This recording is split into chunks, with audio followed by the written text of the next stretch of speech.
বাবা মসি হয়ে সরকার আমায় পোস্টিং করলো ওই কলকাতা পিঞ্জলা থানায়। সেখানে কিছু কুখ্যাত সমাজ বিরোধী ব্যবসায়ীদের ব্ল্যাকমেইল করে কিডন্যাপ করতো।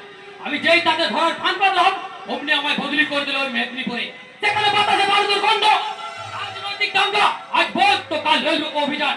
পার্টির ক্রিমিনালদের অ্যারেস্ট করলেন, পার্টির নেতারা দাস পার্টি বের করে বলবে ও আমার লোক, ওকে ছেড়ে দিন। কিন্তু এখানে তো সেরকম কিছু প্রবলেম হয়নি, হয়নি। আমি বেশ বুঝতে পারছি এবার হবে। আমি এই মানিক নামে থানাতে বদলি হয়ে এসেছি মাত্র 7 দিন। আর এই 7 দিনে শুনতে পেয়েছি উত্তরের পাহাড়ে জঙ্গল থেকে প্রতিদিন চোরাপথে কাঠ পাচার হয়, ফরেস্ট ডিপার্টমেন্টের জোর করে ধর্ষণ করা হয়, চায়ের বাগান থেকে বেআইনি ভাবে চা চুরি হয়। কিন্তু কে বা কারা করছে তা কেউ জানে না। একদম ভুল করছে স্যার। প্রমাণ থাকলে এই সমস্ত ক্রিমিনালকে ধরা যাবে না। কারণ এই সমস্ত আমার আমার বিক্রম শরীর ভালো হয়ে গেছে, সে বাঁচবে।